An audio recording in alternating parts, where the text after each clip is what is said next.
देवर भाभी की शादी। रमाकांत और सावित्री जी के दो बेटे थे। बड़े बेटे का नाम था सुदीप और छोटे बेटे का नाम था अंशुल। सुदीप की शादी हो चुकी थी और उसकी पत्नी का नाम था अनन्या। अंशुल दूसरे शहर में रहकर एक बड़ी कंपनी में नौकरी करता था। कुछ दिनों के लिए अंशुल जब अपने घर आया हुआ था। बहुत दिनों के बाद आए हो बेटा, जल्दी जल्दी छुट्टियां ले लिया करो। अरे पापा, अभी 6 महीने पहले ही तो भाई की शादी में आया था। उसके बाद तो कंपनी वालों ने छुट्टी ही नहीं दी। हाँ, बात तो तेरी सही है। मेरी शादी के बाद तो तू अब घर आया है। लेकिन भाई, आपकी शादी को भी तो सिर्फ 6 महीने ही हुए हैं। लगता है अब तुम्हारी भी शादी जल्दी करनी पड़ेगी। तुम भी तो सुदीप से सिर्फ 1 साल छोटे हो। जल्दी से तुम्हारे भी हाथ पीला कर देते हैं। अरे कैसी बात करती है मम्मी, अभी मुझे कुछ दिन नौकरी तो करने दो। देवर जी, आपकी भी शादी हो जाएगी तो मेरा मन लग जाएगा। देवरानी आ जाएगी घर में। अनन्या देवरानी आ भी जाएगी तो कौन सा यहाँ रहेगी, वो तो इसके साथ नौकरी पर जाएगी। हाँ मम्मी जी, वैसे बात तो आपकी बिल्कुल ठीक है। और फिर कुछ महीनों के बाद ऑफिस से लौटते वक्त सुदीप का एक्सीडेंट हो जाता है और उस एक्सीडेंट में उसकी मौत हो जाती है। ये क्या दुखों का पहाड़ टूट पड़ा।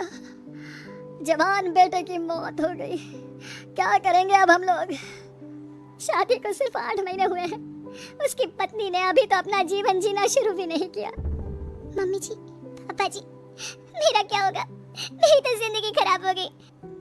मैंने कभी सोचा भी नहीं था सुदीप मुझे इतना जल्दी छोड़कर चले जाएंगे। अरे बहू, सोचा तो किसी ने भी नहीं था। हम तुम्हारा दुख समझते हैं बेटा, लेकिन भगवान की मर्जी के आगे हम कुछ नहीं कर सकते। कितना अच्छा बेटा था मेरा। मैंने किसी का क्या बिगाड़ा था जो वो मुझे ऐसे छोड़कर चला गया। जब आखिरी बार भाई से मिला था तो सोचा भी नहीं था कि ये मेरी उनसे आखिरी मुलाकात होगी। इतने खुश थे भैया, मेरी शादी की बातें कर रहे थे। पूरा परिवार कुछ दिन इसी तरह दुखी रहता है। वक्त बीतता जाता है। सावित्री और रमाकांत जी महसूस करते हैं कि अनन्या काफी अकेली और दुखी रहने लगी थी। सावित्री, हमारी बहू की अभी उम्र ही क्या है, सिर्फ 25 साल, और उसके चेहरे की उदासी देखो। उसे इस तरह देखकर मुझे बिल्कुल अच्छा नहीं लगता। आप ठीक कहते हैं, अनन्या बहुत रोती है और उसका अकेलापन मुझसे भी नहीं देखा जाता।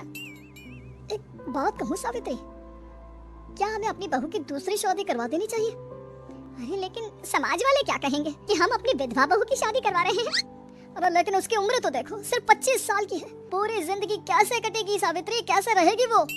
मैं सब समझती हूँ जी, लेकिन पहले हमें खुद अनन्या से बात करनी होगी कि वो इस बात के लिए तैयार है या नहीं। उसके बाद ही हम कुछ कर सकते हैं। मुझे तो लगता है कि हमें अंशुल से भी इस बारे में बातचीत करनी चाहिए। उसका क्या ख्याल है, जरा पता तो करें। सावित्री और रमाकांत अंशुल को अपने पास बुलाते हैं। अंशुल बेटा, तुम तो जानते हो सुदीप के जाने के बाद अनन्या की कैसी हालत हो गई है। तुम्हारा इस बारे में क्या ख्याल है? पापा, मुझे लगता है हमें भाभी की दूसरी शादी करवा देनी चाहिए। जब अंशुल भी कह रहा है तो ठीक है, हम अनन्या की शादी करवा देते हैं। वो खुश रहेगी तो हमें भी अच्छा लगेगा। रमाकांत और सावित्री अनन्या के लिए लड़का ढूंढते हैं, लेकिन अनन्या के विधवा होने की वजह से कभी उन्हें बहुत ज्यादा उम्र का लड़का मिलता तो कभी कोई अच्छा लड़का मिलता ही नहीं। इस बात से रमाकांत और सावित्री अच्छे खासे परेशान हो जाते हैं। मम्मी जी, पापा जी, आप मेरे लिए बेकार में ही परेशान हो रहे हैं। मैं बिना किसी शिकायत के अपनी पूरी जिंदगी ऐसे ही निकालूंगी, कोई परेशानी नहीं होगी। नहीं बेटा, हम तुम्हें इतना दुखी नहीं देख सकते। हमारा बेटा तो चला गया और अब तुम्हारी पूरी जिंदगी ऐसे ही खराब हो गई तो हम अपने आप को माफ नहीं कर पाएंगे। देखो अनन्या, तुम कहने को हमारी बहू हो, लेकिन इस घर की सदस्य हो और इस नाते तुम्हारी खुशियों का ख्याल रखना हमारी जिम्मेदारी है। मम्मी जी, पापा जी, आप मेरे लिए इतना सोचते हैं, ये कम है क्या? और सच बताऊं, मैं पूरी जिंदगी आप लोगों के पास ही रहना चाहती हूँ। वैसे भी आप जानते हैं, मेरे माँ बाप इस दुनिया में है नहीं, मैं कहाँ जाऊंगी? बेटा, इसीलिए तो हम तुम्हारी दूसरी शादी करवाना चाहते थे। हम चाहते थे कि तुम्हारा घर बस जाए और तुम अपने जीवन साथी के साथ खुश रहो। लेकिन आपने देखा ना पापा जी, कितनी कोशिश भी की मेरी शादी करवाने की। एक बार विधवा हो जाने के बाद कोई भी अच्छा लड़का एक लड़की को अपनाने के लिए तैयार नहीं होता। हम तुम्हारे लिए लड़का ढूंढने की कोशिश करते रहेंगे बेटा, कोई ना कोई मिल ही जाएगा। नहीं पापा जी, बहुत मुश्किल है, इतना आसान नहीं होता। आप हमारे समाज को जानते हैं, एक लड़की के विधवा हो जाने पर उससे दोबारा शादी करने को कोई तैयार नहीं होता। मैं जानती हूँ लोग मेरे बारे में क्या बात करते हैं। रिश्तेदार, अड़ोस पड़ोस के लोगों को बात करते हुए सुना है मैंने। सब कहते हैं कि 1 साल के अंदर ही मैं अपने पति को खा गई। मेरे आते ही आपके बेटे और मेरे पति की मौत हो गई। नहीं नहीं भाभी, ऐसा नहीं कहते। भैया की मौत में आपका कोई हाथ नहीं, ये तो सब भगवान की मर्जी है।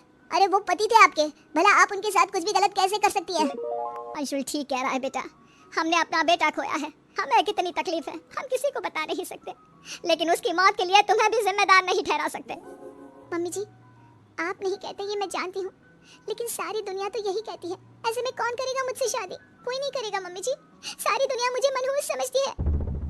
मैं करूंगा आपसे शादी। मैं आपको हमेशा इसी घर में रखूंगा। आप इस घर में रहना चाहती है ना, मम्मी पापा के साथ, हमारे साथ? ठीक है, मैं आपसे शादी करूंगा भाभी। अरे ये तुम क्या कह रहे हो अंशुल? तुम अपने बड़े भाई की विधवा के साथ शादी करोगे? बेटा तुमने ये फैसला सोच समझ कर तो लिया है ना? अरे कैसी बात कर रहे हैं आप? अपने बेटे को रोकने की बजाय उससे पूछ रहे हैं कि फैसला सोच समझ कर लिया है। लेकिन मम्मी, आपको इस बात से क्या एतराज है? देवर जी, मेरी वजह से आप अपनी जिंदगी खराब करने की कोशिश मत कीजिए। मैं जानता हूँ आप मेरी भाभी हैं और एक पत्नी का रिश्ता मेरे साथ शुरू करने में आपको बहुत मुश्किल होगी, लेकिन फिर भी मैं इसके लिए तैयार हूँ। तुम्हारा दिमाग खराब हो गया है क्या? तुम्हारे बड़े भाई की मौत हो गई है और ये उसकी पत्नी है। उसके साथ शादी करके तुम चाहते हो कि घर में फिर से कुछ गलत हो जाए? देखा मम्मी, सारी दुनिया गलत तो नहीं कहती। जब हमारी खुद की सोच ही ऐसी है तो हम दूसरों को क्या समझाएंगे? सावित्री, अंशुल ठीक ही तो कह रहा है। हमें अनन्या जैसी बहू कहाँ मिलेगी? वो हमें समझती है, हम उसे समझते हैं। हमेशा हमारे साथ रहेगी अंशुल की पत्नी बनकर। मम्मी जी, आप परेशान मत हो। मैं ऐसा कोई काम नहीं करूंगी जिसकी वजह से आपको दुख हो। नहीं नहीं बेटा, मुझे माफ कर दो, मैंने ही कुछ गलत बोल दिया। अंशुल ठीक कह रहा है।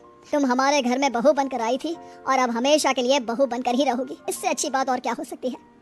देखिए भाभी, आपको जितना वक्त चाहिए आप ले लीजिए। हमारा रिश्ता थोड़ा अलग है, लेकिन धीरे धीरे सब कुछ ठीक हो जाएगा। रमाकांत और सावित्री जी अंशुल और अनन्या की शादी करवा देते हैं और इस तरह से एक देवर अपनी भाभी से शादी करके कम उम्र में विधवा हुई अपनी भाभी की जिंदगी को फिर से खुशियों से भर देता है।